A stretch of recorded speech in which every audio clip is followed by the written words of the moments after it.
जब लक्ष्य असंभव लगता है और आप उसे छोड़ने की सोचते हैं तो समझिए जीत करीब है। तो इस तरीके से आप अपने आप को आंक सकते हैं। तो जय माता दी बच्चों, हम लोग आज मैथ का सिंपल कंसेप्ट सीखेंगे जो कि परसेंटेज का है, आरआरबी ग्रुप डी एनटीपीसी में आया हुआ प्रीवियस ईयर क्वेश्चन है। हम लोग इसको बेसिक तरीके से देखेंगे। क्वेश्चन क्या है कि चावल के मूल्य में 25% की वृद्धि हुई है। ऐसे में एक परिवार को अपना खर्च पूर्ववत बनाए रखने के लिए चावल की खपत में कितने प्रतिशत की कमी करनी चाहिए। मतलब क्या समझे कि चावल के मूल्य में 25% की वृद्धि हो गई। अगर 40 रुपये था तो 10 रुपया बढ़ गया, यानी 50 रुपये प्रति किलो हो गया। 40 से हो गया 50 रुपये प्रति किलो। तो पहले 1 किलो अगर खरीदता था तो अब क्या होगा, कम खरीदेगा। तो वही पूछा कि कितना कम खरीदेगा। बस सिंपल सा बात है कि जब मूल्य में वृद्धि हुई कितना की, 25% की, तो खपत में कमी कितने की करनी होगी, ये आपसे पूछा गया कि खर्च अपरिवर्तित रहे। पहले कंसेप्ट समझ लीजिए कि मूल्य जो है, मूल्य देखिए पहले ये समझिए कि 25% का मान कितना, 1/4। 25% को 1/4 बोलेंगे। अब मूल्य में बोला कि वृद्धि होगा, यानी 4 से 1 बढ़ गया। तो मूल्य यदि पहले 4 था, अब हो गया 5। 4 से 1 बढ़ गया, मूल्य में 25% की वृद्धि हुई, यानी 4 यदि पहले रहा होगा तो 1 बढ़ गया, यानी 4 से 5 हो गया। तो खपत में बोल रहा है कि क्या करना होगा, ये आपसे पूछ रहा है। अब मूल्य गुने खपत, इसी को तो बोलते हैं टोटल क्या है कि खर्चा होता है। समझ रहे हैं, खर्च हुआ किसी चीज में। खर्च का मतलब क्या हुआ कि जो प्रति किलो मूल्य है या प्रति वस्तु मूल्य है इनटू वस्तुओं की संख्या या जितना केजी लिया गया उसका मतलब क्वांटिटी, उसी को गुना करेंगे तो टोटल खर्च निकलता है। तो यही तो मूल्य गुने खपत बराबर खर्च हो गया। तो खर्च बोल रहा है कि अपरिवर्तित रहे, यानी खर्च में क्या हो, यहाँ भी सेम हो यहाँ भी सेम हो, कोई परिवर्तन ना हो। तो हमको क्या करना होगा, सिंपल सवाल कि जब भी इस तरह का रहे कि खर्च अपरिवर्तित है और मूल्य 4 से 5 हो गया, तो इसको खपत में हम लोग 5 से 4 करेंगे, इसी का रिवर्स कर देंगे। यहाँ भी 5 का 20 आएगा, यहाँ भी 5 का 20 आएगा, खर्च अपरिवर्तित रह गया, कोई चेंजिंग नहीं हुआ। यहाँ भी 5 का 20, यहाँ भी 5 का 20, यानी क्या किए, खपत में 5 से 4 कर रहे हैं, तो कमी कर रहे हैं। प्रतिशत कमी कितना का कर रहे हैं, 5 था लेकिन अब कितना कर दिए, 4। कितना का कमी, 1 का कमी। किससे कम हो रहा है, 5 से कम हो रहा था, 1/5। इसी को प्रतिशत में बदलेंगे तो 20% आएगा। बात समझे, तो 20% इसका राइट आंसर हो गया। Option number D is the right answer for this question. इस तरीके से आप बीजीए में समझ गए होंगे, बिल्कुल सिंपल तरीके से। क्या कि जब भी बोला गया कि मूल्य में 25% की वृद्धि हुई, यानी मूल्य में 25% का वैल्यू 1/4 होता है, 4 में 1 की वृद्धि हुई तो 4 से 5 हो गई। तो खपत में कितने की कमी करनी होगी, प्रतिशत में पूछ रहा है, जो कि खर्च अपरिवर्तित रहे, यानी खर्च यहाँ भी जो पहले था अब भी वही है, मैंने पैसा नहीं बढ़े। मैंने क्या बोला कि मूल्य में जब वृद्धि हो गई या खर्च अपरिवर्तित रहे, यानी जितना हम खरीदते थे उसमें क्वांटिटी को कम कर दें, इससे क्या होगा, खर्च अपरिवर्तित रहेगा, मैंने खर्च में कोई चेंजिंग नहीं हुआ।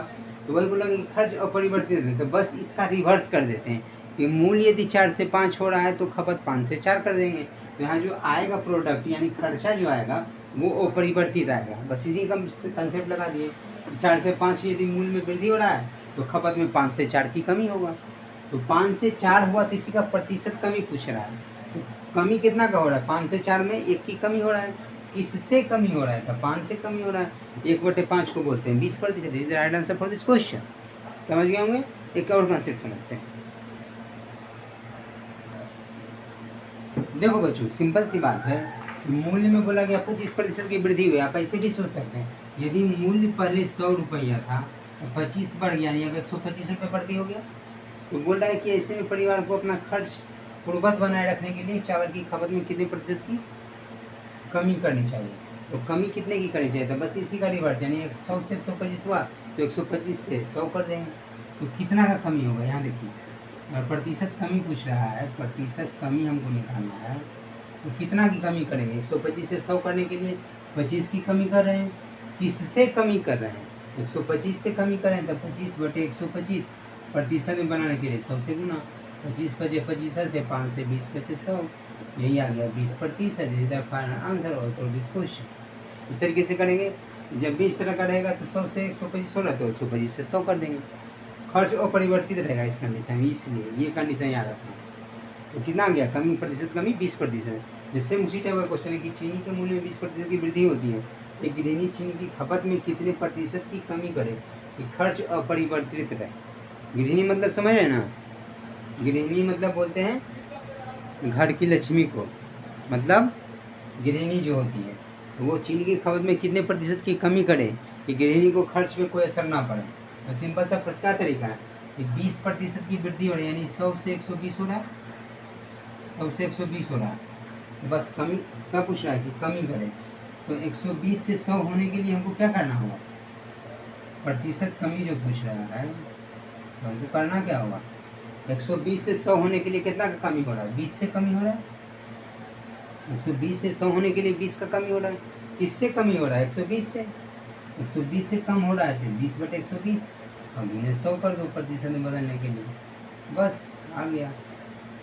20 से 20 छः का 20 से 2 से 2 3 6, 2 से 50 गुना 100, 50/3%, यानी कितना 16.2/3%। समझे कि नहीं समझे, कमी आ गई। फ्रैक्शन में अगर बनाते वो भी बनता, पहले ये समझिए कि चीनी के मूल्य में 20% की वृद्धि होती है, यानी 100 यदि 100 रुपया मूल्य था तो 100 से 20 बढ़ गया, यानी 120 हो गया। तो गृहिणी चीनी की खपत में कितने प्रतिशत की कमी करे, यानी यदि 120 था तो अब 100 करना होगा, तो 120 से 100 करने के लिए क्या करना होगा, 20 की कमी करना होगा। किससे कमी करना होगा, तो 120 से, क्योंकि 120 से 100 होने के लिए 20 कमी कर रहे हैं 120 से, तो 20/120 गुना 100 कर लिए तो आगे 50/3%, यानी 16.2/3%। अगर प्रति फ्रैक्शन में बनाएंगे तो देखिए 20% का मान क्या होता है, 1/5। अब बोल रहा है कि चीनी के मूल्य में वृद्धि हुआ, यानी 5 से 1 बढ़ गया, 5 से 1 बढ़ गया, यानी मूल्य हो गया 5 से 1 बढ़ के 6 हो गया। तो आपसे पूछ रहा है कि कितने प्रतिशत की कमी करनी होगी, तो बस इसी का रिवर्स कर देते हैं कि 5 से 6 हुआ तो 6 से 5 होने के लिए क्या करना पड़ेगा, तो प्रतिशत कमी बराबर लिखेंगे 6 से 5 करने के लिए क्या करना होगा, 1 की कमी करना होगा, एक ऊपर में लिख दिए। किससे कमी करना होगा, तो 6 से, 6 से 5 होने के लिए 1 कमी होगा, लेकिन किससे कमी हो रहा है, 6 से, तो 1/6। इसको प्रतिशत में बनाने के लिए 100 से गुना करें, अगर 1/6 को प्रतिशत में बनाएंगे तो डायरेक्ट हमको याद रहता है 16.2/3% इधर आएगा आंसर फॉर दिस क्वेश्चन। इस तरीके से इजी वे में आप समझ गए होंगे। बस इसी तरीके से बना सकते हैं, जब भी खर्च अपरिवर्तित रहेगा तो उसको इसी कंसेप्ट से बनाएंगे, जो कि सिंपल वे में बन जाएगा, कहीं कुछ सोचना नहीं पड़ेगा। 100 भी मान के बना सकते हैं इजी डाटा रहेगा तो, लेकिन फ्रैक्शन में अगर डाटा आएगा तो ज़्यादा बेस्ट रहेगा, फ्रैक्शन तरीके से बनाएंगे तो भी बनेगा, इजी वे में बनेगा, याद रखिए। अगर सिंपल डाटा रहेगा तो 100 मान के बनाएंगे ठीक है, लेकिन जब फ्रैक्शन में डाटा रहेगा तो आपको क्या करना होगा, फ्रैक्शन में फिर से बनाऊंगी, इससे ये बताएं आपको, ये चीज़ फ्रैक्शन वाला याद रखना है, क्योंकि फ्रैक्शन वाला इजी वे में बन जाएगा। हम लोग फिर मिलते हैं नेक्स्ट वीडियो में नेक्स्ट कंसेप्ट के साथ, तब तक के लिए थैंक यू सो मच।